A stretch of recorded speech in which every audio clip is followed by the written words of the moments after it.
प्रभात बच्चों, मैं आपकी हिंदी की अध्यापिका और आज हम हिंदी का पाठ 2 शुरू करने जा रहे हैं जिसका शीर्षक है वर्ण विचार। चलिए शुरू करते हैं पाठ 2। वर्ण विचार अंग्रेजी में से कहते हैं फोनोलॉजी। तो बच्चों चलो देखते हैं हम वर्ण का प्रयोग किस प्रकार हिंदी भाषा में हुआ है, क्यों हुआ है। मन के विचार, जो मन के ख्याल आपके मन में आ रहे हैं, बातें आपके मन में आ रही हैं और भावों की अभिव्यक्ति के लिए मनुष्य कुछ निश्चित ध्वनि संकेतों की सहायता लेता है। इन ध्वनि संकेतों को भाषा कहा जाता है। ध्वनियों को लिखने के लिए कुछ चिन्ह निश्चित किए गए हैं, मतलब निर्धारित किए गए हैं। हर एक ध्वनि की अपनी एक क्या है, एक अपना एक चिन्ह है, अपना एक तरीका है लिखने का। यह चिन्ह ही वर्ण कहलाते हैं।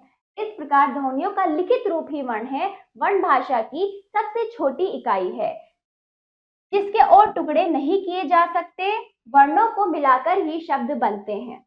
तो बच्चों बाकी उदाहरण दिए गए हैं। वर्ण क्या है? आपकी जो भाषा है, आपकी भाषा में जो ध्वनियां हैं जो आप बोल रहे हैं, उसका लिखित रूप व सबसे छोटा, भाषा का सबसे छोटा लिखित रूप व चिन्ह क्या कहलाता है? वर्ण। भाषा की सबसे छोटी इकाई जो लिखित रूप में होती है, चिन्ह जिसका निर्धारित किया गया है, हर एक ध्वनि का चिन्ह निर्धारित किया गया है, सबसे छोटा होता है, उसको और अधिक नहीं तोड़ा जा सकता। सबसे छोटी इकाई वर्ण कहलाती है। चलिए उदाहरण देखते हैं। वर्णों से मिलकर शब्द बनते हैं। जैसे देखिए बच्चों, ये देखिए, पहले आप ये देखिए, यहाँ पर रमन है, ये आपका शब्द है। अब शब्द के अंदर कई सारे वर्ण मिलकर शब्द को बनाते हैं। जैसे हम इनको तोड़ सकते हैं। जब हम किसी अक्षर को या वर्ण को तोड़ते हैं तो उसमें आ छुपा होता है जो बाहर निकल आ जाता है। जैसे रा, तो ये होता है बच्चों, देखिए रा, रा में यदि आ निकाल दे तो ये हलंत में आ जाएगा, आ बाहर आ जाएगा। ठीक है, तो इसी प्रकार रा से निकला अ प्लस म, आधा म हलंत वाला, प्लस इससे निकला आ, प्लस आधा ना, प्लस इससे निकला आ, तो रा म ना। इन तीनों में क्या है? अप्रत्यक्ष रूप से अ छुपा होता है, छोटा अ छुपा होता है जो तोड़ने पर बाहर निकल आता है। तो कुल मिला के ये ध्वनियां कितनी हुई? 6 ध्वनियां। तो इस तरह से 6 ध्वनियों के जो लिखित रूप है वो मिलकर क्या बना रहे हैं? शब्द। उसी प्रकार बाजार है, आधा बा प्लस आधा जा प्लस आ प्लस आधा रा प्लस अ। ठीक है, ये अ होता है, ये आ होता है, आ में पूरा मुख खुलेगा। तो इस तरह से कितनी? 6 ध्वनियां। मोहन, आधा म प्लस ओ प्लस आधा ह प्लस अ प्लस आधा न प्लस आ। तो इस तरह से देखो, जहां नीचे हलंत है हम उसको आधा बोल रहे, क्योंकि किसी भी वर्ण के नीचे यदि हलंत लग जाता है तो वो उसको आधा कर देता है। तो उसका जो स्वर है, स्वर सभी व्यंजनों में एक ही स्वर छुपा होता है, अप्रत्यक्ष रूप से वो अ होता है, वो बाहर निकल आता है। तो इस प्रकार इसका हमने विच्छेद किया, संधि देखा और देखा कि वर्ण किस प्रकार लिखे जाते हैं, क्या उनका कार्य होता है। चलिए चलिए बच्चों अब परिभाषा देखते हैं। भाषा की भी सबसे छोटी इकाई जिसके और टुकड़े नहीं किए जा सकते वर्ण कहलाते हैं। ठीक है, वर्णमाला देखते हैं। वर्णमाला जिसमें कई सारे वर्ण एक माला में पिरोए हुए इस तरह से सामने आते हैं। प्रत्येक भाषा की अपनी एक वर्णमाला होती है। वर्ण जब एक निश्चित क्रम के अनुसार समूह में रखे जाते हैं तो उसे वर्णमाला कहते हैं। हिंदी भाषा की अपनी वर्णमाला है जो निम्नवत है। तो बच्चों इस तरह से वर्णमाला को एक समूह में निर्धारित रूप से अपने क्रम में अपने स्थान पर रख दिया जाए। जैसे एक मोतियों की माला होती है, उसमें कई सारे रंग बिरंगी मोती क्या होते हैं, अपने तरीके से सही सटीक तरीके से लगाए जाते हैं, जब जाके वो सुंदर लगती है। तो इसी प्रकार वर्णमाला को निर्धारित क्रम में रखा गया। ऐसा नहीं है कि आप का बाद में लिख दो और घा पहले लिख दो या गा पहले लिख दो, नहीं, सब अपने स्थान पे वहीं लिखे जाएंगे जैसे उनको निर्धारित किया गया है। तो वर्णमाला के अंतर्गत 2 आते हैं, स्वर और व्यंजन। 2 आते हैं, स्वर और व्यंजन। ठीक है, स्वर कितना कहाँ तक होते हैं देखते हैं। आओ तक हमारे क्या होते हैं बच्चों? स्वर होते हैं। 11 स्वर होते हैं हमारे। कितने? 11। देखिए आ ई उ ऊ री ए ऐ ओ औ, ये हमारे स्वर होते हैं। और व्यंजन कितने होते हैं? देखिए पहले तो व्यंजन जो है आपके वर्गों में बटे हुए हैं, कुछ तो वर्गों में बटे हुए हैं, कुछ अपनी पहचान के अनुसार उनका अलग क्या है, उनको अलग नाम से बुलाया जाता है।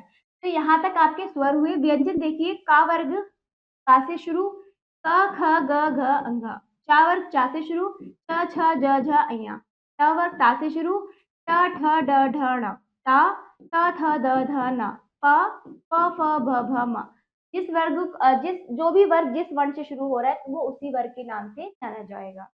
ठीक है, बाकी देखिए अन्य देखिए या र ल व श श स ह।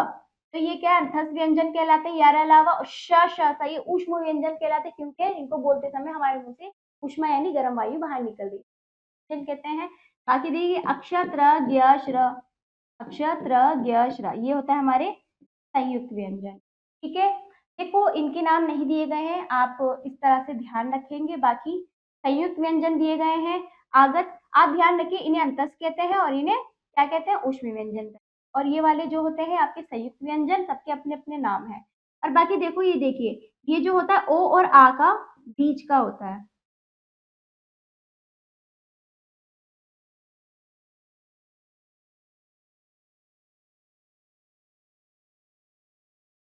ओ और आ का बीच का होता है अ। ना तो इसको ओ कहेंगे ना आ कहेंगे, अ। हल्का सा इसमें ओ का ओ की ध्वनि होगी और आ की ध्वनि मिलकर अ बनाते हैं। फिर अ ज फ, अ ज फ। ठीक है, ये तीनों क्या है, आगत वर्ग, ये लिए गए दूसरी भाषा से। अंग आहा ये अयोग्य कहलाते हैं। इस तरह से क्या है, सबके अपने अपने समूह में बांटा गया है, सबका अपना अलग नाम है, सबकी अपनी अलग पहचान। ठीक है, चलिए। और अन्य वर्ग देखिए बच्चों, हमने ये नहीं देखा, ये भी देखिए चौथे नंबर पे अन्य वर्ग आता है। जैसे अड़ा अढ़ा, ड और ढा से मिला अड़ा और अढ़ा। ठीक है, इसका हम प्रयोग देखेंगे क्या क्या होगा, कैसे होगा आगे। ठीक, फिर आता है आपका संयुक्त व्यंजन, अन्य वर्ग, फिर पांचवें नंबर पर आगत वर्ग, छठे नंबर अयोग्य। वर्णों के भेद, उच्चारण के आधार पर हिंदी वर्णमाला के वर्णों के तीन भेद हैं, स्वर व्यंजन और अयोग्य। स्वर व्यंजन और अयोग्य, अयोग्य के अंदर अंतर्गत अंग आहा आता है। पहले स्वर देखिए, जिन वर्णों का उच्चारण बिना किसी रुकावट के अपने आप होता है और जो व्यंजनों के उच्चारण में सहायक होते हैं, वे स्वर कहलाते हैं। जैसे अ आ ई उ री ए आए ओ औ। देखा आपने, मैंने उच्चारित किया, कोई रुकावट आई, बड़ी आसानी से जैसे कोई कविता में गा रही हूँ, बड़ी आसानी से एक ही वायु में निकलते चले जाएंगे स्वर, बहुत आसानी से इनका उच्चारण किया जा सकता है, गाकर भी इसको हम निकाल सकते हैं, तभी तो इनका नाम स्वर है। चलिए स्वरों के भेद देखते हैं। स्वरों का वर्गीकरण निम्नलिखित दो आधार पर किया जाता है। नंबर एक, व्युत्पत्ति के आधार पर। नंबर दो, उच्चारण में लगने वाले समय के आधार पर। तो व्युत्पत्ति और समय के आधार पर, पहले देखिए व्युत्पत्ति के आधार पर स्वरों के भेद। व्युत्पत्ति के आधार पर स्वरों के भेद निम्नलिखित दो भेद होते हैं, इसमें भी दो भेद होते हैं। नंबर एक, मूल स्वर, और नंबर दो, संधि स्वर। मूल स्वर देखिए, वे स्वर जिनकी रचना किसी अन्य स्वर की सहायता से नहीं होती, मूल स्वर कहलाते हैं। हिंदी वर्णमाला में अ, ई, उ और री चार मूल स्वर है। तो वे स्वर जिसकी सहायता से, वे स्वर जिनकी रचना किसी अन्य स्वर की सहायता से नहीं होती। तो इनकी रचना क्या होती है, इनकी जो रचना है, किसी कोई और अन्य स्वर इन्हें नहीं बना सकता, ये अपने आप में मूल स्वर, मतलब ये मूल रूप है, स्वरों का मूल रूप है, इनको कोई नहीं बना सकता, इनकी अपनी अपना ही क्या है, ये अपने आप ही जन्मे है, बनाया नहीं गया किसी और की सहायता या अन्य स्वर की या अन्य व्यंजन की सहायता से इन्हें नहीं बनाया गया, इस कारण इसे मूल स्वर कहते हैं। तो हिंदी वर्णमाला में चार मूल स्वर है, आ, अ, ई, उ, री। ठीक है, तो इसको याद करने का तरीका आई उर, आई उर, इस तरह से। दूसरा देखिए संधि स्वर, वे स्वर जिनकी रचना में किसी अन्य स्वर या अपने ही रूप की सहायता ली जाती है, उन्हें संधि स्वर कहते हैं। हिंदी वर्णमाला में आ, ई, उ, ए, ऐ, ओ तथा औ सात संधि स्वर है। तो सात जो है आपके संधि है और चार आपके मूल है, क्योंकि देखो ई से, अब देखते हैं कैसे संधि है, क्योंकि इनको जो बनाया गया है अन्य स्वर की सहायता से बनाया गया। जैसे देखिए आ किससे बना? जब दो अ मिले तब आ बना। ए किससे बना? अ प्लस ई मिलकर ए बनाते हैं, आओ। आ प्लस ओ मिलकर आओ बनाते हैं। ई, ई बड़ी ई, जब दो छोटी ई मिलती है तब बड़ी ई की रचना होती है आए, जिसमें आ प्लस ए होगा तब आए की रचना होगी। उ प्लस ऊ की रचना ऊ होती है, आ प्लस ऊ की रचना ओ होती है। तो इस प्रकार आप देखते हैं यहाँ पर संधि स्वर की रचना दो स्वरों के मिलने से हुई और मूल स्वर की रचना केवल उन्हीं से हुई, कोई और स्वर उनकी रचना नहीं करते। ना समझ आया? उच्चारण में लगने वाले समय के आधार पर स्वरों के भेद। देखो बच्चों, ये तो व्युत्पत्ति के आधार पर होगा, क्योंकि एक स्वर से मिलकर दूसरा स्वर बना, तो ये व्युत्पत्ति उत्पत्ति हुई आपस से। अब आ जाइए उच्चारण में लगने, अब समय के आधार पर देखिए, उच्चारण में लगने वाले समय के आधार पर स्वरों के निम्नलिखित दो भेद होते हैं। नंबर एक, हर स्वर। पहला देखिए, हर स्वर, जिन स्वरों के उच्चारण में कम समय लगता है उन्हें हर्ष स्वर कहते हैं। हिंदी वर्णमाला में अ, ई, उ तथा री हर्ष स्वर है। तो ये जो ऐसे स्वर है जिनका उच्चारण करते समय कम लगता है। देखो अ, ई, उ, री, समय लग रहा है? कुछ नहीं, कम से कम समय लग रहा है इनका उच्चारण करते। दूसरा देखिए, दीर्घ स्वर, जिन स्वरों के उच्चारण में हर स्वरों की अपेक्षा दुगना समय लगता है उन्हें दीर्घ स्वर कहते हैं। हिंदी वर्णमाला में आ, ई, उ, ए, आए, ओ, आओ दीर्घ स्वर है।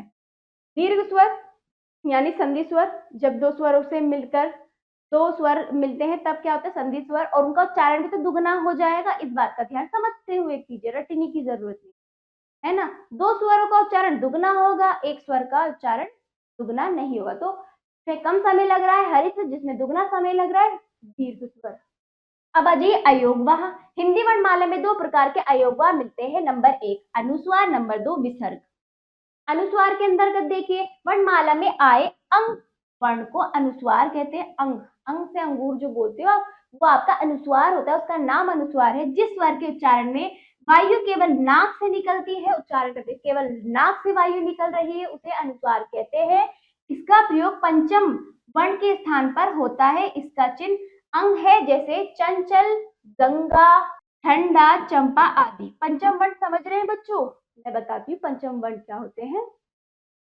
देखिए, 5 वर्गों का जो समूह है, 1 2 3 4 5, क्या है ये समूह? तो ये 5 वर्गों के समूह के अंत में जो पंचम वर्ण आ रहे हैं, ये वाले अंघा, अया, अणा, न, म, तो ये जो होते हैं मात्रा के रूप में, इन्हीं के वर्ग के ऊपर अंग की बिंदी के रूप में जो अनुस्वार है वो लगता है। जैसे अगर का के ऊपर अंग की बिंदी लगी है, तो अगर इसका विच्छेद किया जाए तो क और अंग आ जाएगा। ठीक है, इस तरह से अंग की बिंदी इस प्रकार इसमें लगती है। ठीक है बच्चों, तो ऐसे ही खा के ऊपर अंग की बिंदी अगर आप विच्छेद करेंगे तो ये निकल के आ जाएगा। तो प्रत्येक वर्ण का जो ये वाला पंचम वर्ण है, इनको पंचम वर्ण कहते हैं, ये अंग की बिंदी के रूप में उसी वर्ग के ऊपर प्रयोग की जाती है। ठीक है, जिसे अनुस्वार कहा जाता है, जैसे कि अभी हमने पढ़ा। ठीक है बच्चों, जैसे देखिए, चंचल, गंगा, ठंडा, चंपा आदि। विसर्ग देखिए बच्चों, अनुस्वार हुआ विसर्ग। आहा को विसर्ग कहते हैं। इसका उच्चारण हल्के ह की भांति होता है। हल्का सा हाँ की ध्वनि इसमें उत्पन्न होती है। इसका चिन्ह इस प्रकार होता है, जैसे प्रातः, पुनः आदि। तो इसमें ह का उच्चारण होता है। ये हुआ स्वर आपका पूरा हुआ। अब आ जाइए व्यंजन। जिन वर्णों के उच्चारण में स्वरों की सहायता ली जाती है उन्हें व्यंजन कहते हैं। व्यंजनों के उच्चारण में वायु मुख के किसी न किसी भाग का स्पर्श करते हुए निकलती है। हिंदी वर्णमाला में व्यंजनों की संख्या 33 है। व्यंजनों के भेद विभिन्न आधार पर निम्नवत है। इस तरह से स्वरों की सहायता से व्यंजनों का उच्चारण होता है। स्वरों के बिना उच्चारण नहीं किया जा सकता। तो इस तरह से किसी भाग का व्यंजन क्या होता है? मुख के किसी न किसी भाग को स्पर्श छूते हुए इनका उच्चारण होता है, जबकि स्वरों का उच्चारण बहुत आसानी से फ्लो में हो जाता है, पर इनका उच्चारण करते समय हमें मुंह के किसी न किसी भाग को अच्छे से स्पर्श करके इसका को बोलना पड़ता है। तो हिंदी वर्णमाला में व्यंजनों की संख्या 33 है। इनके भेद के आधार, जो इनके भेद हैं, देखिए बच्चों, व्यंजनों के भेद विभिन्न आधार पर निम्नवत है। पहला उच्चारण के आधार पर, दूसरा उच्चारण में श्वास की मात्रा के आधार पर, कि आपका जो श्वास है कितना लग रहा है उनका उच्चारण करते समय। कहा देखिए उच्चारण के आधार पर व्यंजनों के भेद। नंबर 1 स्पर्श व्यंजन, नंबर 2 अंतस्थ व्यंजन, नंबर 3 ऊष्म व्यंजन। तो ये है आपके उच्चारण के आधार पर। नंबर 1 स्पर्श व्यंजन। देखो बच्चों मैंने आपको बताया था अंतस्थ व्यंजन और स्पर्श व्यंजन ऊपर कौन से होते हैं, यार अलावा अंतस्थ श श सह ये आपका क्या होता है ऊष्म व्यंजन, वहां पर नहीं था परंतु यहाँ पर आ गया। स्पर्श व्यंजन जिन व्यंजनों का उच्चारण करते समय वायुमुख के अलग अलग भागों को छूती हुई बाहर आती है उन्हें स्पर्श व्यंजन कहते हैं। स्पर्श व्यंजनों की संख्या 25 है। इन्हें अग्रलिखित 5 वर्गों में बांटा गया है, जैसे कि क वर्ग, प वर्ग, जो मैंने आपको बताए थे 5 वर्ग, वो हमारे स्पर्श व्यंजनों के अंतर्गत आते हैं। देखिए ये सारे क्या है स्पर्श व्यंजन, क च ट त प, सारे वर्ग स्पर्श व्यंजन के अंतर्गत आते हैं। ठीक है, तो इनका उच्चारण मुख के किसी न किसी भाग को स्पर्श करते हुए, इसी वजह से इसको स्पर्श व्यंजन कहा गया, क्योंकि ये स्पर्श करते हुए इनका उच्चारण होता है। ठीक है, देखिए बच्चों हिंदी वर्णमाला को 5 वर्गों में बांटा गया है जो कि स्पर्श व्यंजन है। ठीक है, अब आ जाइए ये आप देख लीजिए अच्छे से। दूसरा देखिए अंतस्थ व्यंजन, ये वे व्यंजन है जिनका उच्चारण करते समय श्वास वायु को मध्यस्थ रखते हुए जीभ का स्पर्श नहीं करती। हिंदी वर्णमाला में यार लावा अंतस्थ व्यंजन है। इन व्यंजनों का उच्चारण ना तो स्वरों के समान ही है और ना ही पूर्णतः व्यंजन के समान। ये वर्ण स्वरों एवं व्यंजनों के मध्य में स्थित है, इसी कारण इसका नाम अंतस्थ व्यंजन कहलाए। ना तो इनका उच्चारण पूरी तरह से स्वरों की तरह होता है, ना इनका उच्चारण व्यंजनों की तरह होता है, तो ये मध्य में है, इन दोनों के मध्य में लावा जो है। ठीक है, तो इसी कारण इसे अंतस्थ व्यंजन कहा गया है। तीसरा देखिए ऊष्म व्यंजन, वे व्यंजन इनके उच्चारण में वायु घर्षित होकर मुख से बाहर निकलती है, मतलब वायु को घर्षण घर्षण घिसती हुई गर्म रूप में बाहर निकलती है, मतलब इसका सही अर्थ यह है ऊष्मा, मतलब गर्म वायु जब जिनका उच्चारण करते समय, जिन व्यंजनों का उच्चारण करते समय गर्म वायु आपके मुख से बाहर निकले ऊष्म व्यंजन कहलाते हैं। आप इतना ध्यान रखिएगा। हिंदी वर्णमाला में श श श देखो श श स ह, तो आप इनको बोल के देखिए आपके मुंह से गर्म वायु निकलेगी बाहर, तो इस कारण इनका नाम पड़ा ऊष्म व्यंजन। हाँ देखिए उच्चारण में श्वास की मात्रा के आधार पर व्यंजन के भेद। अब श्वास की मात्रा के आधार पर देखते हैं। उच्चारण में श्वास की मात्रा के आधार पर व्यंजनों के निम्नलिखित 2 भेद होते हैं। नंबर 1 अल्प प्राण व्यंजन और नंबर 2 महाप्राण व्यंजन। प्राण यानी आपकी वायु, श्वास, है ना। तो अल्प और महाप्राण को समझेंगे कैसे। देखिए कावर चावर टावर ये सारे वर्गों को एक साथ रखकर पहली जो है पहली लाइन में जितने भी आ रहे हैं ये आपके अल्प है, एक छोड़ के फिर ये, फिर एक छोड़ के फिर ये आपके क्या हुए अल्प, अल्प प्राण, बहुत आसान। और जो रह गए हैं वो कौन से होंगे, वो कौन से होंगे महा, तो भी हम समझेंगे। ठीक है, इस तरह से सभी वर्ग की एक छोड़ के एक पहली तीसरी और पांचवी, तो पहली तीसरी पांचवी आपके क्या हुए अल्प।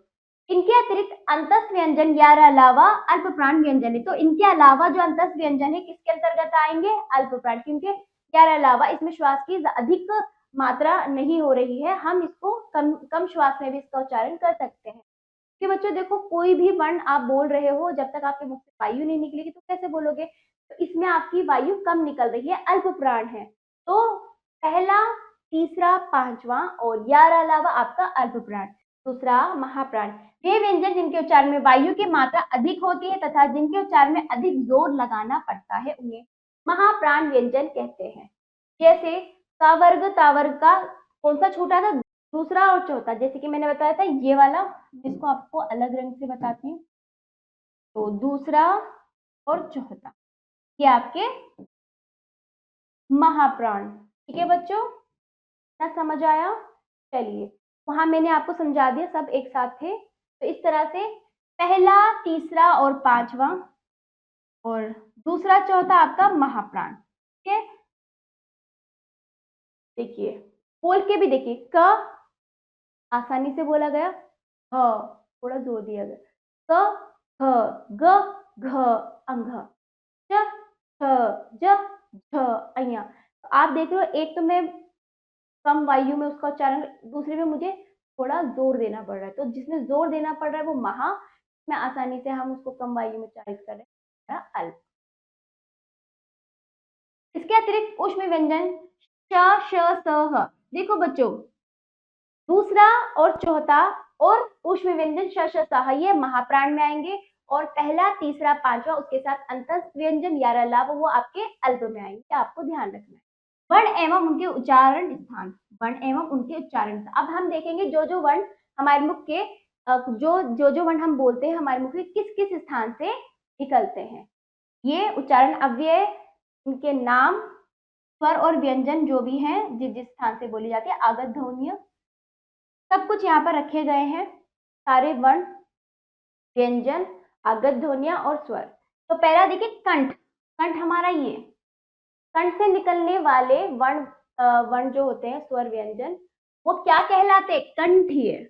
कंठ से थोड़ा ऊपर आइए, जो कठोर भाग है कंठ से थोड़ा ऊपर, ये वाला। दूसरा, तालु से निकलने वाला तालव्य, जो तालु से का उच्चारण होगा तालव्य। जैसे कि कंठ से कंठीय, जैसे आ क ख ग घ अंघ ह अह, तो ये क्या है? आपके कंठ से निकलने वाले। तालु से निकलने वाले तालव्य, जैसे ई च छ ज झ श, तो सारे ये हलंत वाले हैं, है ना, क्योंकि ध्वनियां है। ध्वनियां क्या होती है? ध्वनियां आपकी हलंत में होती है, ठीक है। तीसरा देखिए मूर्धा। अब थोड़ा तालु से थोड़ा और आगे आएंगे तो मूर्धा वाला स्थान मूर्धन्य कहलाता है, जो मूर्धा से निकल रहे, जैसे री ट ठ ड ढ ड़ र श ण ढ, ठीक है। चौथा देखिए दंत, दांत से होने वाला, देखो त थ द, अब बोल बोल कर भी पता लगा, त थ द ध न ल स, ये सारे आपके दंत्य। पांचवा ओष्ठ, यानी होठ। होठ से ओष्ठीय, जैसे आप होठ को आकार में थोड़ा आकार बदल के, जो देखो उ प फ ब भ म, यानी जिस वर्ण या स्वर व्यंजन के उच्चारण करते हैं आपके होठ क्या है? क्रियाशील है, वो ओष्ठीय कहलाएंगे। अगला कंठ और तालु। अब कंठ और तालु से दोनों से निकलने वाले व्यंजन या स्वर क्या है? कंठ तालव्य कहलाएंगे, जैसे ए आए, ए आए। तो आपका तालु का प्रयोग और ऊपर पीछे की तरफ जो कठोर भाग है तालव्य, कंठ का प्रयोग और तालव्य दोनों का स्पर्श करते हुए ए आए, तो हल्का सा आपकी जो जीभ है ऊपर लग रही है तालु में, और उच्चारित यहाँ कंठ से हो रहा है, जोर यहाँ पर भी पड़ रहा है और जीभ आपकी तालु से लग रही है, तो इसको कंठ तालव्य के आए। सातवां कंठ और ओष्ठ। कंठ और होठों का प्रयोग, ओ आओ में क्या है? आपके होठ भी क्रियाशील है, ओ आओ, और जोर आपका कंठ पे पड़ रहा है, तो इस कारण कंठोष्ठीय, ओ आओ, ठीक है। अब देखिए आगत ध्वनियां। आगत ध्वनियां जो है तो ख, जिसके नीचे क्या है? नुक्ता है, जिसके नीचे नुक्ता है वो आपकी आगत ध्वनियां होती हैं, जो अरबी फारसी भाषा से ली गई हैं, नुक्ता वाली, कंठ से होता है इनका। तो ख,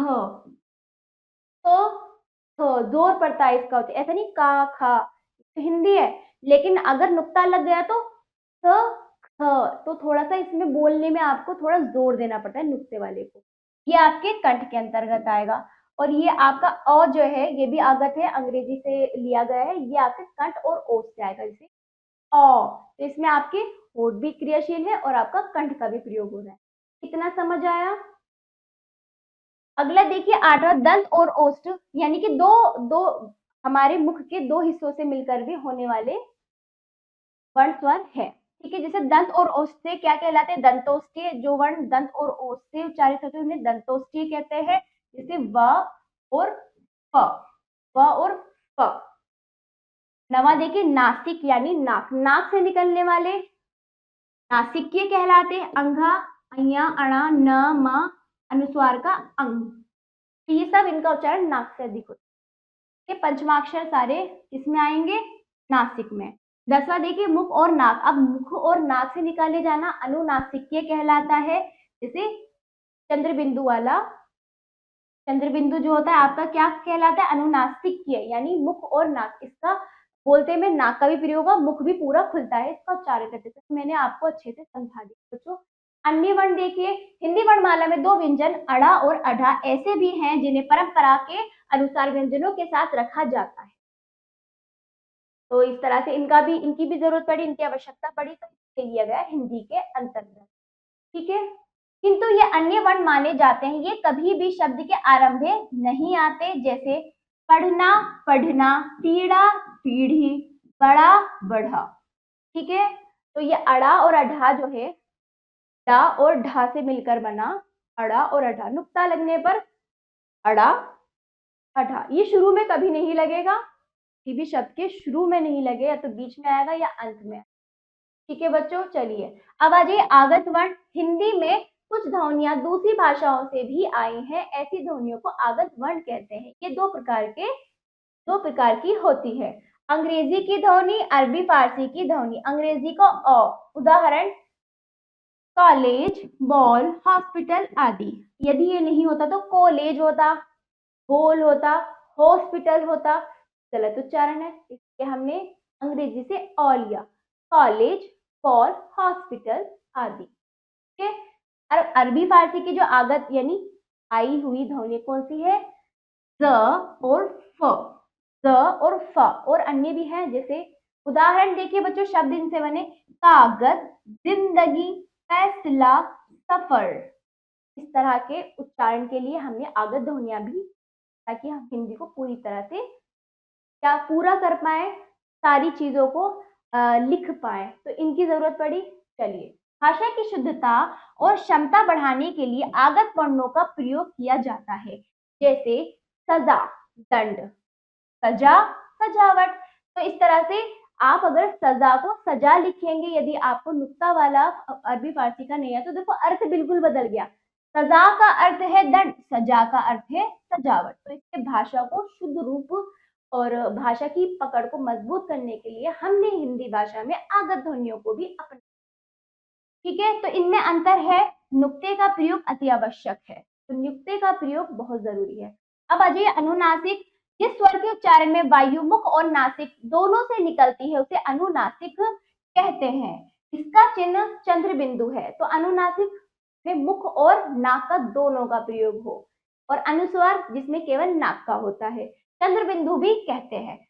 उदाहरण ऊंट, आंख, गांव, मुख। तो आप देख रहे होंगे मैं इसका उच्चारण करते हुए मेरा जो मुंह है वो भी बहुत ज्यादा क्या है, क्रियाशील है। तो मेरा मुख खुल रहा है और मुख का भी अच्छे से प्रयोग हो रहा है। और जबकि अनुस्वार जो होता है उसमें केवल नाक का प्रयोग होता है उच्चारण करते समय। कि आप मुंह को बंद रखकर भी, हल्का सा खोलकर भी इसका उच्चारण कर सकते हैं, पर चंद्र बिंदु वाला आप मुंह बंद करके नहीं कर सकते। ठीक है, पूरा मुंह खोलना पड़ेगा। ठीक, ऊंट, आंख, गांव, मुंह। तो इसमें क्या है, मुंह का प्रयोग हो रहा है। संयुक्त व्यंजन देखिए, जब किसी शब्द के दो या दो से अधिक व्यंजनों के बीच कोई स्वर ना हो तब ये आपस में जुड़कर उच्चारित किए जाते हैं, और लिखते समय इनको मिलाकर इस प्रकार लिखा जाता है। देखो, व्यंजनों को स्वर क्या करता है, पूरा। अब दो व्यंजनों में क्या नहीं है, जब दो या दो से अधिक व्यंजनों के बीच में स्वर ना हो, बीच में उन दोनों के बीच में स्वर ना हो, वो आपस में जुड़कर उच्चारित किए जाते हैं।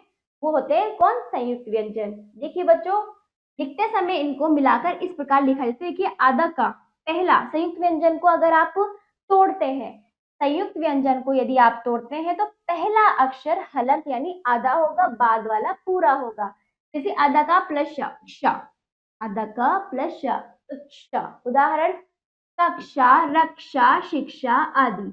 आधा त प्लस र, त्र, त प्लस र। उदाहरण पत्र, चित्र, मित्र आदि।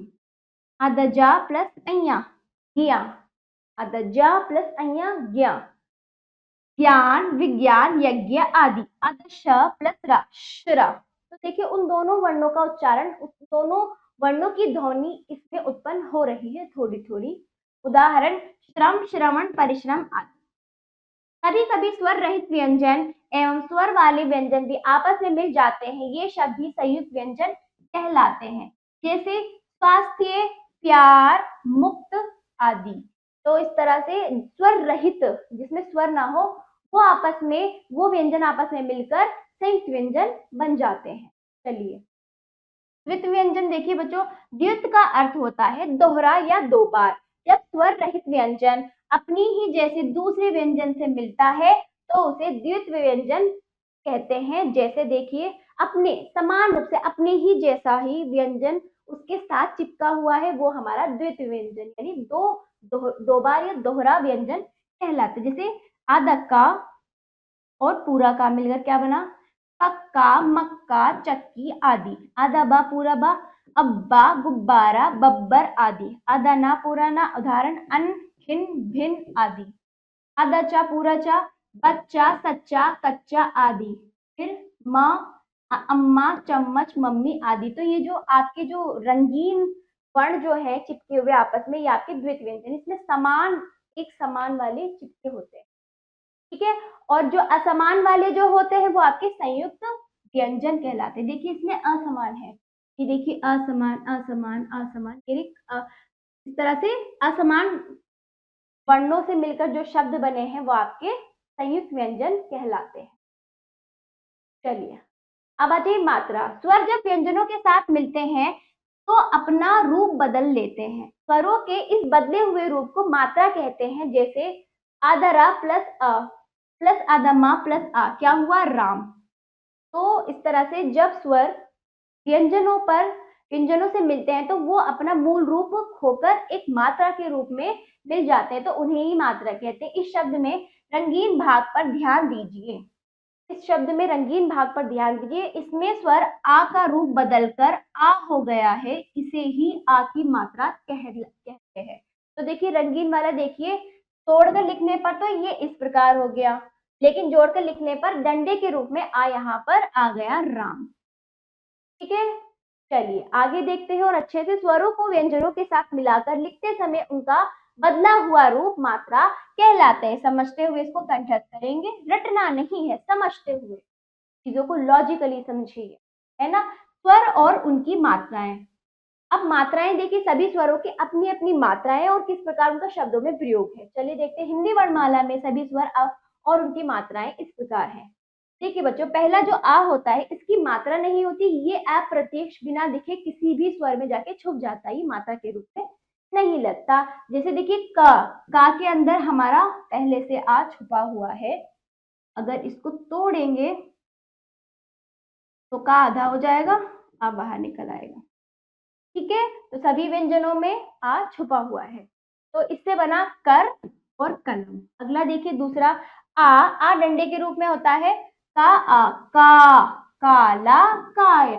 तीसरा ई की मात्रा बाई तरफ होती है, इस तरफ बाई तरफ, तो का पे छोटी ई की, जैसे किताब, किसान।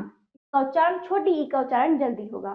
तो हटा देखिए ई की मात्रा दाई तरफ, जैसे की, कील, कीमत। अगला ऊ की पूंछ ऊपर, जैसे कु, कुल, कुनबा।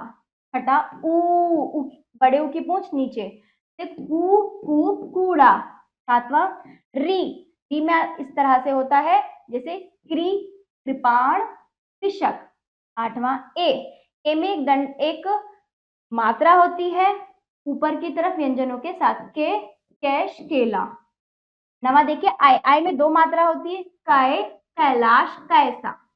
दसवां ओ में एक दंडा और मात्रा होती है, को, कोमल, कोयल। आओ देखिए, आओ में एक डंडा दो मात्रा होती है, कौ, कौशल, कौआ। विशेष बात ध्यान रखने योग्य, आ की कोई मात्रा नहीं होती, किंतु सभी व्यंजन आ स्वर की सहायता से ही बोले जाते हैं। यदि व्यंजन का प्रयोग आ स्वर के बिना करना हो तो उसके नीचे एक तिरछी रेखा, जिसे हलंत कहते हैं, लगा दी जाती है, ठीक है, जिसे हलंत कहते हैं। आ को प्राकृतिक स्वर भी कहा जाता है, तो आ को प्राकृतिक स्वर भी कहा। तो बच्चों चलिए पुनरावृत्ति कीजिए क्या क्या हमने इस पाठ में सीखा। वर्णों के व्यवस्थित समूह को वर्णमाला कहा जाता है। दूसरा, वर्णों के तीन भेद होते हैं, स्वर, व्यंजन और अयोगवाह। तीसरा, उच्चारण के आधार पर स्वर के दो भेद होते हैं, ह्रस्व स्वर और दीर्घ स्वर। ये हमने पढ़ लिया। अनुस्वार और विसर्ग को अयोग्य कहते हैं। अगला, उच्चारण के आधार पर व्यंजन तीन प्रकार के होते हैं, स्पर्श व्यंजन, अंतस्थ व्यंजन और ऊष्म व्यंजन। ठीक है। अगला देखिए, उच्चारण में श्वास की मात्रा के आधार पर व्यंजन के दो भेद होते हैं, अल्प प्राण व्यंजन और महाप्राण व्यंजन। अब फिर देखिए, अन्य वर्ण, आगत वर्ण, संयुक्त व्यंजन, द्वित्व व्यंजन भी व्यंजनों के अन्य प्रकार हैं।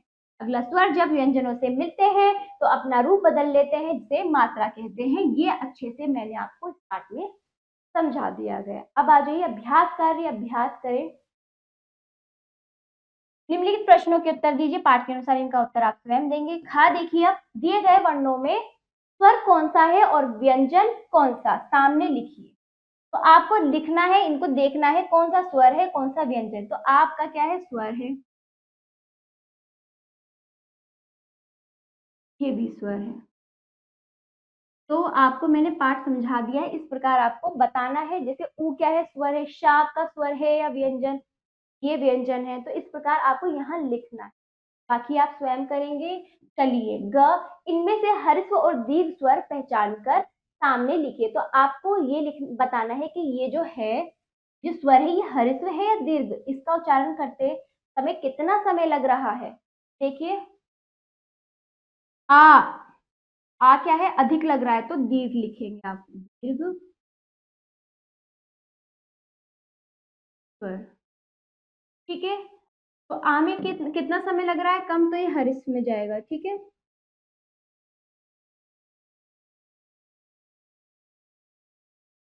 बाकी आप खुद करेंगे। अगला देखिए, अंतर लिखिए। ह्रस्व दीर्घ स्वर में क्या अंतर है, वो आप पाठ के अनुसार स्वयं करेंगे। अनुस्वार और अनुनासिक क्या है, इस बारे में आप बताएंगे, इनका अंतर बताएंगे, इन सब में क्या अंतर है, जो कॉमन अंतर है वो लिखेंगे आप अच्छे से पाठ के अनुसार। ठीक है। अगला देखिए, कोष्ठक में से सही शब्द चुनकर अधिक स्थान भरिए। तो आपको देखिए, कोष्ठक से भरना है, इसमें से सही शब्द चुनना है। अंक को डैश कहते हैं, क्या कहते हैं, अनुस्वार। अगला, जो शब्द कंठ से बोले जाते हैं उन्हें कंठीय। अगला, तीसरा देखिए, वर्ण वह मूल ध्वनि है जिसके और डैश ना किए जा सके, छुड़े। स्वरों के बदले रूप को डैश कहते हैं, क्या कहते हैं, मात्रा। फिर अगला, सभी व्यंजन डैश की सहायता से बोले जाते हैं, सभी व्यंजन स्वरों की सहायता से बोले जाते हैं। मैंने आपको बता दिया है, वो आप इन खाली स्थानों में उनमें एक एक शब्द चुनकर यहाँ पर लिखेंगे जो सही। अगला, बहुविकल्पीय प्रश्न देखिए। पहला, इनमें से संयुक्त व्यंजन कौन सा है। दूसरा, ध्वनियों का लिखित रूप क्या कहलाता है, वर्ण। अगला, निम्न में हर स्वर कौन सा है, डी है, आई उर, बताया था ना मैंने आपको। चौथा, उच्चारण के आधार पर व्यंजन के कितने भेद होते हैं, उच्चारण के आधार पर व्यंजन के कितने भेद होते हैं बच्चों, उच्चारण के आधार पर व्यंजनों के 3 भेद होते हैं। ठीक है, ये पाठ समाप्त होता है। आशा करती हूँ पाठ आपको अच्छे से समझ आया होगा। आप इसको अच्छे से समझ के कीजिएगा और इसका अभ्यास कीजिएगा। मिलते हैं अगले पाठ पर। धन्यवाद।